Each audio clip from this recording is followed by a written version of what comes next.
3.1 प्रस्तावना।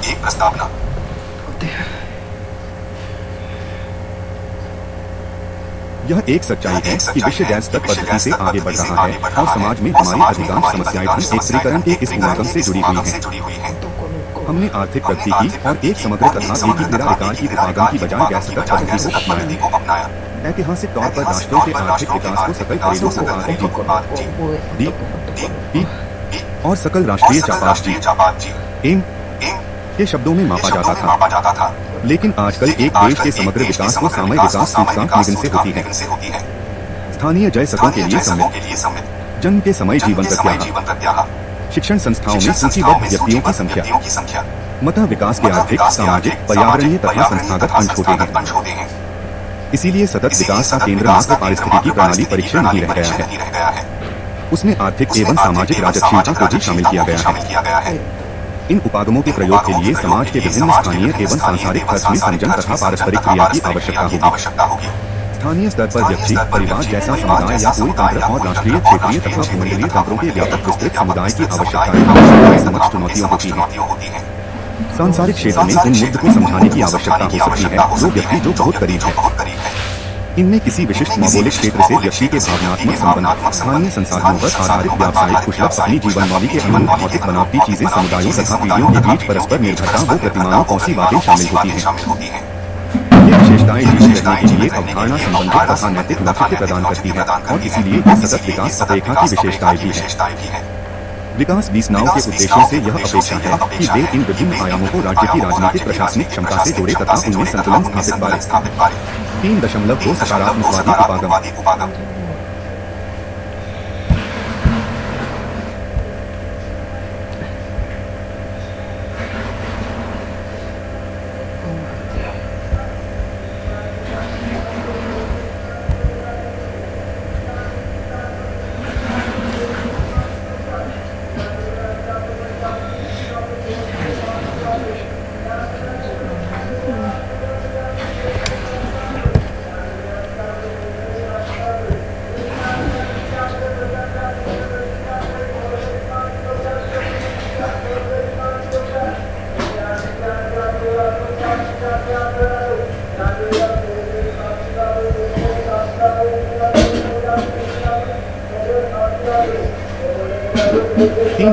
सकारात्मकवादी उपागम। पारस्परिक तथा प्रतिष्ठित आर्थिक विकास आदित्य ने सतत विकास की मार्मा की पूरी तरह से उपेक्षा की है। मात्रात्मक अर्थशास्त्र के प्रारंभिक संस्थापकों ने मौद्रिक समागमों के पक्ष में दलील दी जो सकारात्मकवादी उपागम कहलाती है। यह उपागम बाजार गणनाओं अथवा मौद्रिक लाभों के रूप में प्रगति को मापने के जरिए समाज की भौतिक उन्नति पर केंद्रित है। वह प्रशासन, वितरण तथा न्याय के मुद्दों पर ध्यान नहीं देता। पर्यावरण संपदाओं की भी मौद्रिक आधार पर कीमत लगाई गई है। लेकिन जैसा कि पहले बतलाया गया है कि पर्यावरण मुद्दे अमूर्त होते हैं और इसीलिए इस उपागम में उनकी ओर ध्यान नहीं दिया जाता। परिणामतः उनका प्रयोग गैर उत्तरदायी तरीके से होता है और औद्योगिक राज्य इन पर्यावरण संसाधनों का निर्देशता से नाश कर देते हैं। सकारात्मकवादी उपागम संचय की स्वतंत्रता की प्रोत्साहन देता है और उसका उद्देश्य संपूर्ण समुदाय को अधिक से अधिक संपन्न बनाना है। इसमें वितरणात्मक विषमताओं की उपेक्षा की जाती है और इस बात पर भी ध्यान नहीं दिया जाता कि यह संपदा का मानव जीवन पर क्या प्रभाव पड़ता है। यह एक सच्चाई है कि सुख की भावना को उत्पन्न करने में संपन्नता अत्यंत महत्वपूर्ण निर्णायक कार्य में एक है और इस रूप में आर्थिक प्रगति के इस उपागम की आलोचना इस आधार पर नहीं की जा सकती कि इसका एक श्रेष्ठ जीवन की प्राप्ति से कोई संबंध नहीं है। लेकिन बैंकिंग यह जनकल्याण, वंचित तथा कमजोर वर्गों की कल्याण के लिए सामाजिक संगठन की उपेक्षा करता है। इसीलिए यह उपागम अत्यधिक संकीर्ण तथा त्रुटिपूर्ण है। अधिकतम धन पर समग्र रूप से जोर दिए जाने से वितरण की उपेक्षा कर यह उपागम बोर्ड से लोगों को श्रम संग्रह की अनुमति देता है। इससे धनी और चने हो जाते हैं तथा कम धनी व कमजोर व्यक्ति हाशिए पर हो जाते हैं, पर उन्हें कार्य करने के लिए सामाजिक व संस्थागत समर्थन और अवसर मिलती हो सकते थे।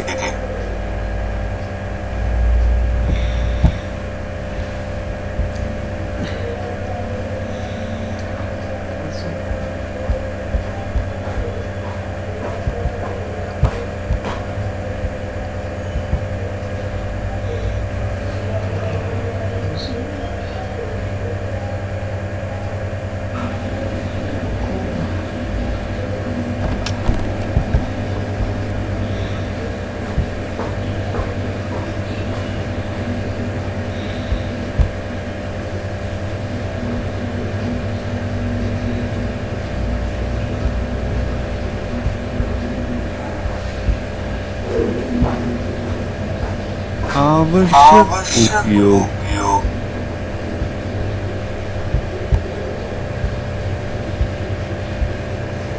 उपयोगी वस्तु उत्पादन संपन्नता पर इकसठ शताब्दियों में व्यावसायिक अर्थशास्त्र में देखा जा सकता है, जिसमें कई प्रतिशास्त्री व सामयिकतया नौकरशाह शामिल है।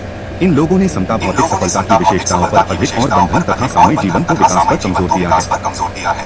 सातमल भी प्रति व्यक्ति सकल घरेलू उत्पाद अर्थात राष्ट्रीय संपदा जैसे हाथों चिंता इतनी पुरानी संपन्नता प्रति उपागम की विलाक्षा है। मानव विकास पर केंद्रित उपागम ने सकल उत्पादक घरेलू उत्पाद विरोध किया और उन्हें भ्रांतिजनक कहा। संयुक्त राष्ट्र विकास कार्यक्रम की मानव विकास रिपोर्ट 1990 में विश्व की कर्मठ समृद्धि के वैकल्पिक सूचकांकों का प्रस्ताव किया गया है। मानव विकास उपागम शून्य मानव विकास तथा एक समग्र धन एवं संपन्नता पर केंद्रित दोनों परस्पराय प्रत्यक्ष अथवा परोक्ष रूप से दो बातों में मतभेद रखती है। पहली का संबंध अंतिम उद्देश्यों में निम्नता से है, तो दूसरी का संबंध उद्देश्यों की प्राप्ति में स्पष्ट उपकरण की प्रभावशीलता में विवाद से है। मालय विकास प्रयागम ने अस्तु द्वारा प्रतिपादित तर्क के अनुकूल वर्ग को मुख्य तौर पर स्वीकार किया है। वास्तव में तर्क वह आधाई नहीं है जिसकी हमें तलाश है, क्योंकि यह भी केवल लाभकारी है, कुछ और ही प्रयोजन के लिए है। जीने के सपनों को लिए हम किस प्रकार से प्राथमिकता दे सकते हैं, अर्थात अच्छे एवं स्वतंत्र जीवन पर जाने व धन की क्या स्थिति है। अधिकांश आर्थिक एवं वित्तीय लेखन इस बात से आगे बढ़ता है कि संपन्नता है, आगे ऐसा कुछ नहीं है जिस पर चिना की जा सके। वास्तविक दिलचस्पपूर्ण चर्चा का संबंध समग्र धन संपदा को टक्करने की प्रभावशीलता की उन चीजों को प्रोत्साहन देने से होना चाहिए जिनके लिए धन एवं संपन्नता की जरूरत होती है। इससे दूसरा मतभेद भी साफ नजर आता है। कुछ लोगों का प्रयोजन के आधार पर नहीं देखा जाना चाहिए, परंतु फिर भी विचार है कि संपन्नता की उसके ही संपन्नता प्रमुख उद्देश्यों यहाँ तक कि अरस्तु के समृद्धि तथा परिपूर्ण जीवन के उद्देश्य की प्राप्ति में सर्वाधिक महत्वपूर्ण उपकरण है।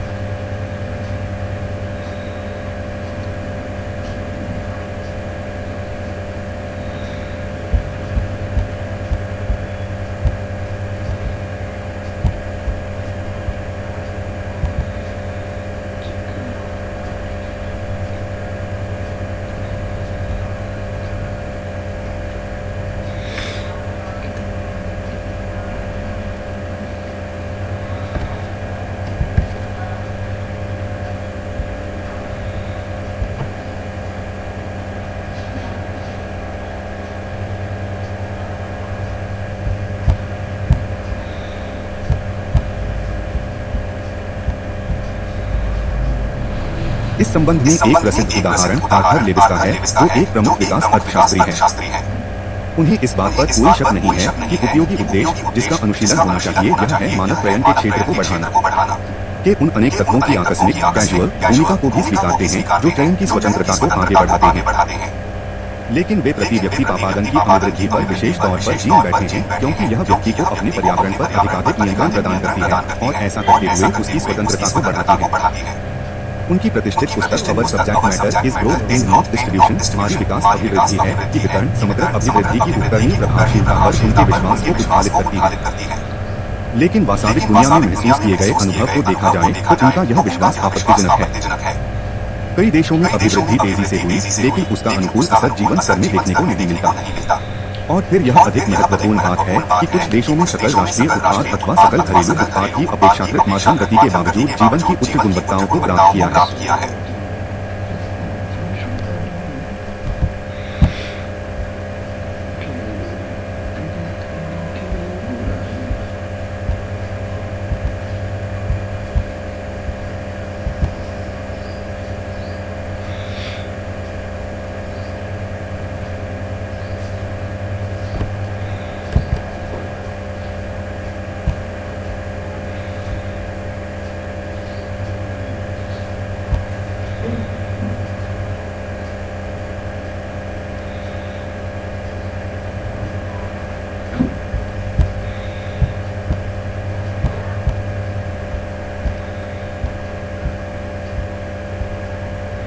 इसी तरह से बुनियादी क्षमताओं की बढ़ोतरी में निजी आय की विस्तार की महत्वपूर्ण भूमिका है, परंतु इस प्रभाव की प्रभावशीलता तथा सततशीलता नवीन उत्पादित आय के वितरण पर अधिक निर्भर करेगी। विशेष तौर पर एक अधिक प्रचुर तथा अधिक सततशील प्रमाण की लाशा तब होगी जो प्रति यात्रियों अनुमानित सकल राष्ट्रीय उत्पाद के साथ साथ करीबी कम हो। यह विविध सामाजिक एवं आर्थिक परिस्थितियों पर निर्भर होगा या किस सीमा तक समय होगा जो रोजगार प्रधान उत्पादन की तकनीकी, शिक्षा की साझेदारी व जनता में कुशलता, भू सुधारों की सफलता और ग्रामीण संसाधनों की साझेदारी सभी से संबंधित होंगी। यहाँ पर विभिन्न देश तथा विभिन्न नीतियाँ शासन व्यवस्थाओं को समझने में विभिन्नताएं हैं। इस बात के अनेक प्रमाण हैं कि प्रति व्यक्ति सकल राष्ट्रीय उत्पाद तथा मानव विकास के मध्य आपका संबंध इक्का सार्वजनिक चार्टी तथा न्यूनतम गरीबी पर सकल राष्ट्रीय उत्पाद के विस्तार के प्रसार के कारण होता है। संयुक्त राष्ट्र विकास कार्यक्रम की रिपोर्ट यह संकेत करती है कि संबंध गंभीर तौर पर आकस्मिक होते हैं और बहुत कुछ इस बात पर निर्भर करता है कि आर्थिक अभिवृद्धि के नतीजे की भागीदारी कैसे होती है, विशेष तौर पर कि गरीब को क्या मिलता है और इस सीमा जब अतिरिक्त संसाधनों का सहयोग जनसेवाएं, उदाहरण के लिए जन स्वास्थ्य सेवा जीवन प्रत्याशा को प्रभावित करने में महत्वपूर्ण है के लिए होता है।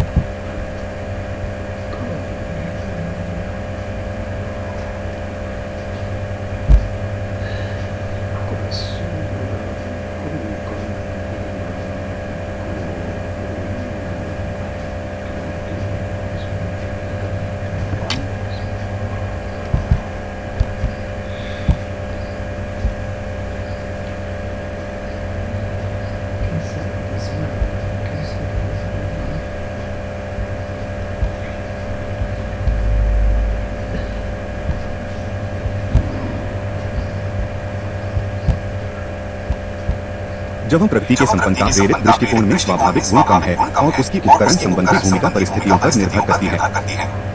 ये परिस्थितियां विशिष्ट तौर पर जन विशेषताओं से संबंधित है जिन पर मानव विकास केंद्रित है। इसीलिए आर्थिक अभिवृद्धि तथा सकल राष्ट्रीय उत्पाद को अत्यधिक महत्वपूर्ण मानने में कोई बुनियादी गलती नहीं है, लेकिन यह मानव विकास का एक अपर्याप्त सूचक है। उत्ता का सर्वाधिक प्रभाव मानव विकास को प्रोत्साहित करने के लिए जान प्रणाली को अपनाने तथा संसाधन प्रबंधन की न्यायसंगतपूर्ण पद्धति को अपनाने की विस्तारित क्षमता के द्वारा होता है। मानव विकास के साधन के रूप में आर्थिक प्रगति के महत्व को मान्य करने से नीतियों को एक अल्प संसाधन अर्थव्यवस्था के कारण उत्पन्न समस्याओं व चुनौतियों के बहुआयाम वाले पक्ष पर केंद्रित होना होगा। संक्षेप में मानव विकास उद्घाटन उद्देश्य के महत्व के कम में सभी मनुष्यों के उपयुक्त जीवन जीने की क्षमता पर जोर देता है। ऐसा जीवन जिसका मूल्य आज तथा आने वाले कल की जनता आएगी। 3.3 बहुआयामी उपागम। बहुआयामी उपागम पर्यावरण तथा विकास ऊर्जा से संबंधित है तथा प्रकृति में अणुओं की गिनती इन जैसे सामान्य डिनोमिनेटर को बिना करता है। यह दयानंद यह मानता है कि कोई भी विकास जो स्थानीय पारिस्थितिकी तंत्र से करता है बुरा प्रभाव भौगोलिक तथा राजनीतिक सीमाओं के आसपास हो सकता है। बहुतानी पानी निरिक लेवल ट्रांसफर मैकेनिज्म होता है जिससे पर्यावरण प्रेमियों पर रोक लगे तथा किसी भी सामाजिक आर्थिक संकट की रोकथाम के लिए उपायों पूर्वानुमान के पर्यावरणीय सतत विकास के अध्ययन के लिए यह उपाय एक आकर्षक परिचालन उपकरण है। प्रत्यामाकरण तंत्र में निम्न बुनियादी सहयोगी उपागम निहित है कि समाज तथा प्राकृतिक संसाधन पर प्रभाव को मूल्यांकन के लिए अध्ययन आवश्यक है। एक आर्थिक कल रेखा बॉटम लाइन का अध्ययन करना यह उद्यम उपकरण की परंपरागत लाभ काल रेखा उपागम का आलोचनात्मक मूल्यांकन करती है। इसमें व्यवसाय, उद्योग तथा वाणिज्य, औद्योगिक कृषि व्यवसाय, जल कृषि आदि का मूल्यांकन होता है। पर्यावरण संसाधनी के अनियंत्रित पोषण के लिए यह समागम विकास के लिए साफ की गई भूमि के हरित विकास की भान करता है।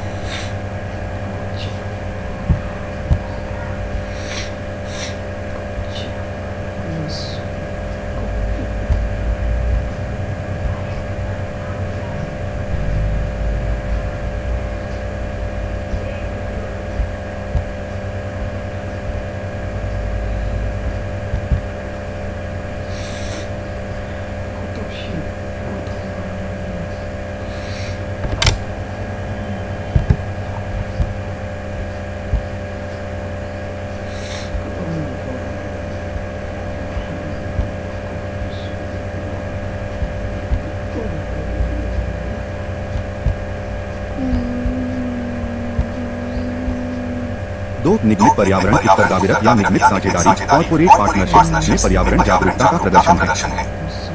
इसमें 14,000 पर्यावरण प्रभाव परीक्षण पारिस्थितिकी पद्धतियों की अध्ययन करने की तरह समस्त विश्व में सभी निगमों द्वारा पालन किए जाने वाले विनियमित तंत्र के जरिए पारिस्थितिकी कार्यकुशलता तथा पर्यावरण प्रबंधन विकसित करना है। 3 उत्पादक उत्तरदायित्व उत्पादकों के बीच पर्यावरण न्यूनीकरण तथा औद्योगिक पारिस्थितिकी प्रोत्साहन देने के असावकाश उत्पादक कुसंगामित्व से पर्यावरण मूल्यांकन, जैविक तंत्र क्षेत्रवाद, उत्पाद प्रबंधन तथा उत्तरदायित्वपूर्ण संरचनाओं की प्रेरणा मिलेगी। 4 सतर्कता सिद्धांत। यह स्वच्छ प्रौद्योगिकी, शहरी पावरण के नवीकरण, प्रदूषण रहित प्रौद्योगिकी, कार्यान्वयन, आकलन तथा भूमि प्रबंधन के पक्ष में है। 6 पारिस्थितिकी रचना व उत्पादन। पारिस्थितिकी विज्ञानी सततशील रचनाओं व तकनीकों जैसे पारिस्थितिकी निर्माण, एकोवेजन, जैविक मशीन, हरित मशीन, जैविक ऊर्जा, माध्यमिक प्रौद्योगिकी, पारिस्थितिकी उद्यम का कृषि तथा देशीय ज्ञान पर आधारित सततशील जीवन शैली के पक्ष में है। गांधीवादी ग्राम स्वराज का यह स्थानीय आत्मपर्याप्तता का सिद्धांत है, जिसका प्रचार महात्मा गांधी ने भारतीय गांवों के आर्थिक एवं सामाजिक जागरण के लिए किया था। यह पर्यावरण प्रबंधन का उपागम है और स्थानीय क्षेत्र में उपलब्ध संसाधनों द्वारा प्रकृति की परीक्षण के पक्ष में। एक गहन पारिस्थितिकी विज्ञान। इस उपागम का आरंभ नार्ड के दार्शनिक अर्नेनियस ने 1972 में किया था। यह मानव केंद्रीयता विरोधी है, क्योंकि इस उपागम का विश्वास है कि इस प्रकृति में मानव केंद्र में नहीं बल्कि उसका एक अंश मात्र है। यह जनसंख्या घटाने, सुरक्षित वनों में मनुष्यों के विचरण करने, उपवन की पवित्रता, पुराने जंगलों के परीक्षण पर विश्वास करता है। पारिस्थितिकी नारीवाद। यह नागम समाज की विज्ञानप्रिय संरचना व नारियों की दुर्दशा को प्रकृति के प्रति तथाकथित मानव केंद्रित उपागमों का परिणाम है। उदाहरण के लिए सकारात्मकवादी सकल राष्ट्रीय उत्पाद ने महीनों द्वारा व्यापक उत्पादन और अभिवृद्धि प्रतिमान को जन्म दिया है और जिससे नारियों एवं उनकी आवश्यकताओं का विस्तार हो जाता है। 3.4 पारिस्थितिकी प्रणाली उपाय।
3.4 पारिस्थितिकी प्रणाली उपाय। पारिस्थितिकी प्रणाली प्रकृति की सांसारिक स्वतःपूर्ण कार्य करने वाली इकाई है।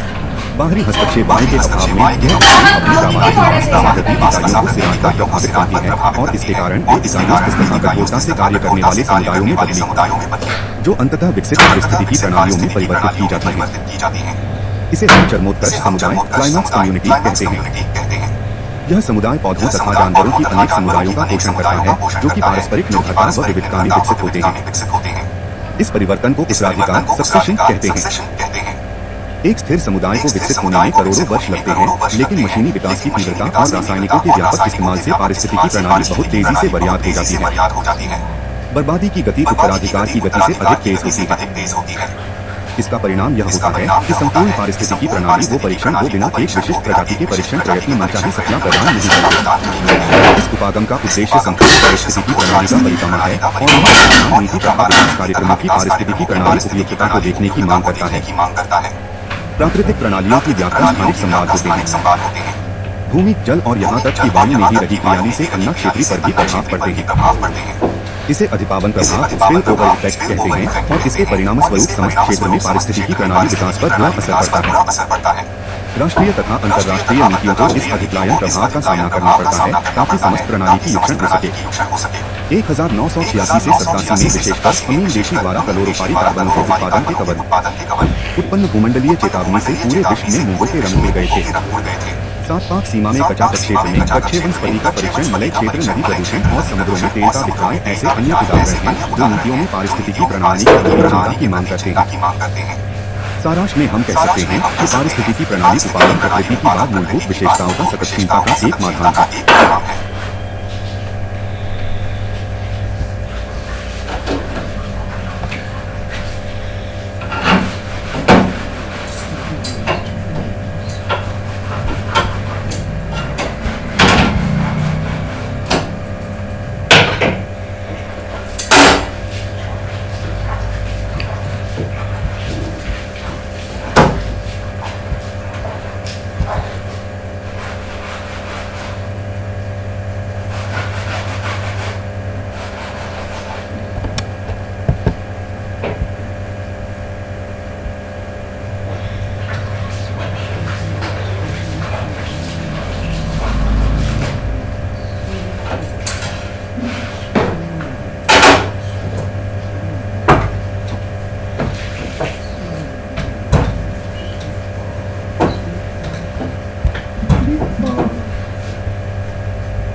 इस चापागम को सबसे बड़ी चुनौती अंतर्राष्ट्रीय स्तर पर सामंजस्यपूर्ण कार्रवाई में राजनीतिक रुकावटों से मिलती है।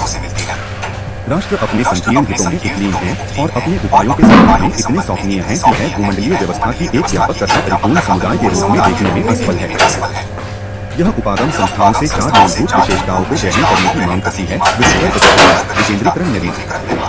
पीटर ओसारा और पारिस्थितिकी प्रणाली उपागम को लागू करने के लिए कार्रवाइयों का उल्लेख किया है। सामुदायिक क्षेत्र को निश्चित करने लिए एक परिस्थितिकी प्रणाली बनाकर प्राकृतिक प्रक्रियाओं की प्रक्रिया करना जो स्थित जाते हैं। पारिस्थितिकी प्रणाली को अंगों के कार्य संबंधी महत्ता के कार्य संबंधी महत्ता पर आधारित कर इन 4 मूलभूत आविष्कार की नीतियां कार्रवाई को सरल बनाती है। उन्हें एकक विकास नीतियों कहते हैं क्योंकि वे पारिस्थितिकी प्रणाली को सुधार करती है, विकल्पों की तलाश का मूल्यांकन करती है। 3.5 स्वदेशी विचार। पारंपरिक तौर पर अपने निवास स्थान व पर्यावरणीय संसाधनों पर समुदाय के अधिकारों की उत्पत्ति इतिहास, सांस्कृतिक परंपराओं तथा कड़ियों से हुई है जिन्होंने उसकी जीविका का साधन प्रदान किया है।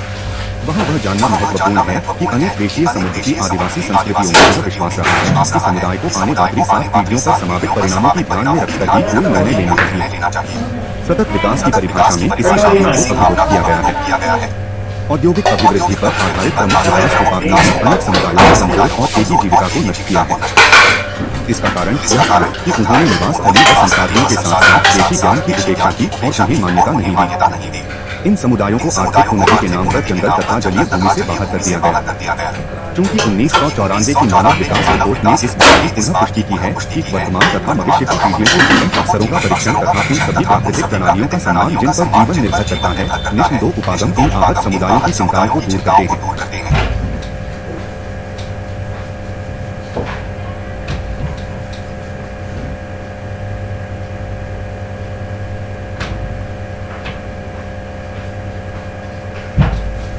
पता है वो कल ये सब्जी उतार कर यार इसमें कर दो दाल चावल बनना चाहिए। दाल कुछ दाल भी नहीं खाओगे, पनीर दाल भी रखी है। दाल चावल लाया ना बताइए वाला दाल नहीं और ये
डालो सब्जी वो कैसे इसमें डालो आहा sabe sucura sabe sucura nice yoga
Do I have to go in that room?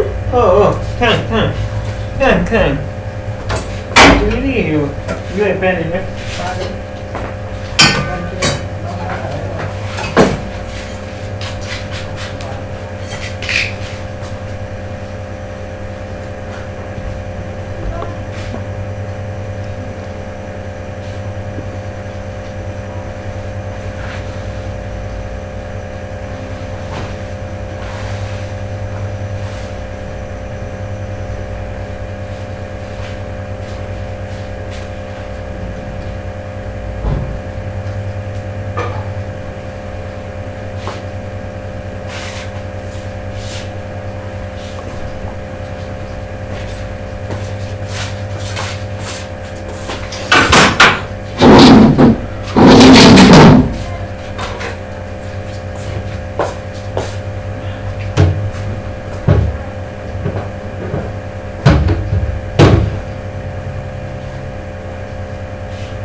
Light o shimeru.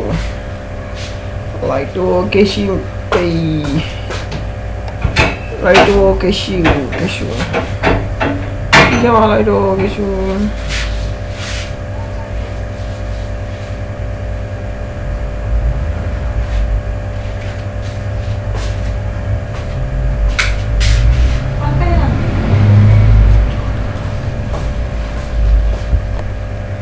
Thank you.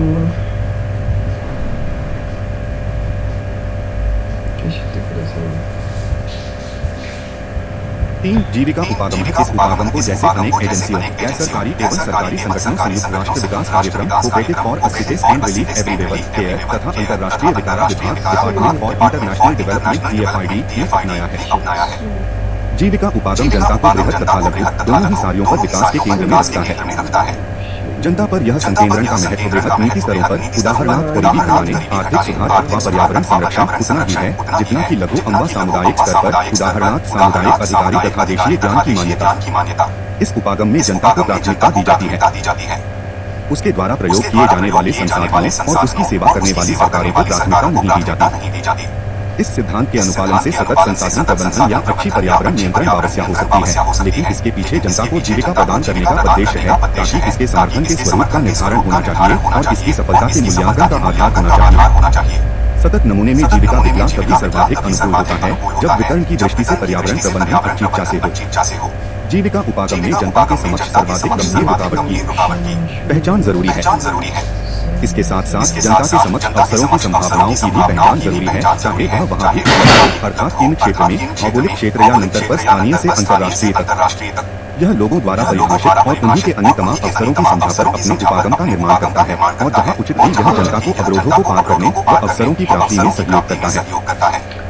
जीविका उपागम उन विभिन्न ढांचों को संगठित करता है जो अवसरों में उपागत होते हैं और उनको प्रदान करते हैं और उनके अनुबंधों का खुलासा करते हैं। इसका देश वर्तमान दिशा का प्रतिमान सोना नहीं है और न ही इसमें यह है कि समस्याओं को सुलझाने के लिए एक व्यवस्थित उपागम को स्वयं अपनाना होगा। इसमें जीविका के प्रति विज्ञान की एक पद्धति प्रदान करने की उत्सुकता है जो प्रबंधनीय है और जो विकास प्रमाणशीलता में सुधार करने में सहायक हो।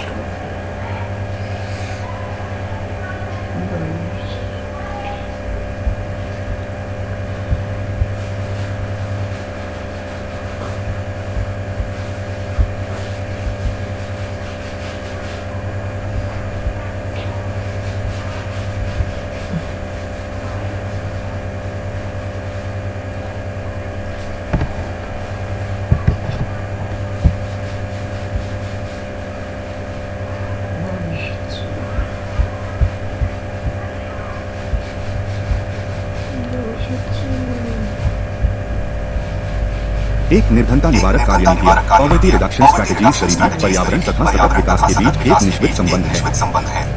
सतत विकास का लक्ष्य पहले गरीबी को कम करने और फिर उसके पूर्ण उन्मूलन का है।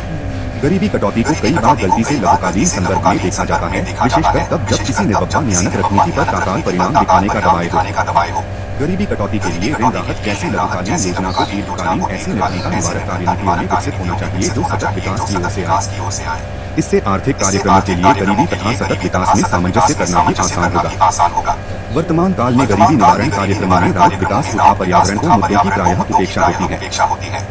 अतः भविष्य की निर्धनता निवारक कार्यनीतियों तथा अन्य कार्यनीतियों को विकसित करते समय यह सुनिश्चित करना आवश्यक होगा कि उदित सूचकों के साथ सतत विकास सिद्धांतों को अपनाया जाए। पारस्परिक निर्धनता निवारण कार्यनीतियां औद्योगिक देशों की आर्थिक प्रगति से बराबरी करने के लिए संसाधनों का उपयोग करती हैं। आर्थिक लक्ष्य निर्धारित होते हैं और सकल घरेलू उत्पाद प्रगति का एकमात्र सूचक होता है। इसमें पारिस्थितिकी प्रणाली की हानि, जैविक तथा गैर जैविक समुदायों और प्रजातियों के विलोप की उपेक्षा की गई। इस प्रक्रिया में राष्ट्रों ने पौधों तथा जानवर प्रजातियों में अनेक उपयोगी आनुवंशिकी तत्वों की खो दिया। इससे जैविक प्रौद्योगिकी अनुसंधान महंगे ही गए क्योंकि आनुवंशिकी का विकसित देशों से निर्माण काफी महंगा है और उनमें पेटेंट प्रतिबंध भी है। इसीलिए पहले से ही मौजूदा पर्यावरण कार्यनीतियों जैसे मरुस्थलीकरण समझौता अथवा राष्ट्रीय पर्यावरण कार्यवाही योजनाओं के अंतर्गत कार्यवाही योजना का मूल्यांकन और कमियों को पूरा करना होगा। निर्धनता निवारक रणनीति के विकास में भागीदारी, स्टेक होल्डर्स, परामर्श में नागरिक समाज तथा पर्यावरण हितों वाले संगठनों को शामिल करना चाहिए तथा उसके क्षेत्र की व्यापक बनाना चाहिए क्योंकि ऐसे परामर्श द्वारा हमें यह पता करना है कि पर्यावरण गतिविधियां गरीबी कटौती में कैसे रचायक हो सकती हैं। यहाँ हम गरीबी के आकलन में पर्यावरण सूचकों को शामिल करने की बात भी कर सकते हैं।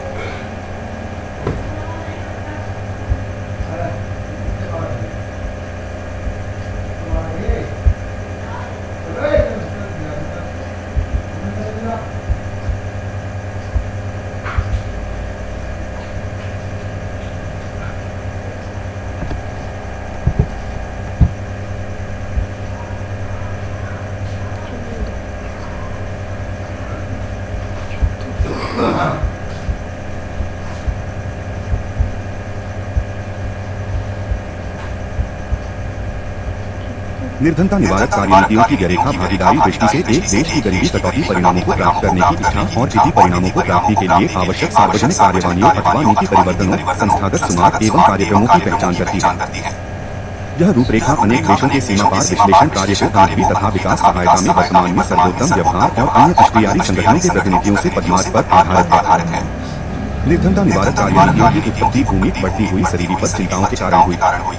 इसके अलावा बहुलेख और दाताओं, डोनर्स, गैर सरकारी संगठनों में गरीब घटने के कार्यक्रमों को प्रभाव की प्रगति करने की इच्छा भी निर्धनता निवारक कार्यनीतियों के लिए उष्टेकोष विश्व बैंक के जनचहट व रियायती सहायता कॉन्सेशनल असिस्टेंस आधार इन अंतर्राष्ट्रीय मिशन कार्यनीतियों पर केंद्रित है। फिर यही विदेशी सहायता ऋण राहत का आधार हो जाएगी। रूपरेखा के सिद्धांत इस बात पर आधारित है कि निर्धन निभाषा कार्यनीतियां राष्ट्रीय तथा नागरिक समाज से मिलकर बननी चाहिए कि किसी भी अंतर्राष्ट्रीय राष्ट्र निर्धनत निकालक रणनीति में तब गरीबी घटाने के ठोस परिणाम प्राप्त करने की विशेषताएं होनी चाहिए। तब गरीबी घटाने के विभिन्न क्षेत्रपाल निर्धारित दलों की दृष्टि से उसे व्यापक होना चाहिए। तब उसमें एक दीर्घकालीन परीक्षा होना चाहिए। तब उसमें विभिन्न विकारा साझेदारों द्वारा कार्यवाही के सदर की व्यवस्था हो और यह उसका उद्देश्य समुदायों को जीवन की सजगशील पद्धति से अलग होने से रोकना देना चाहिए।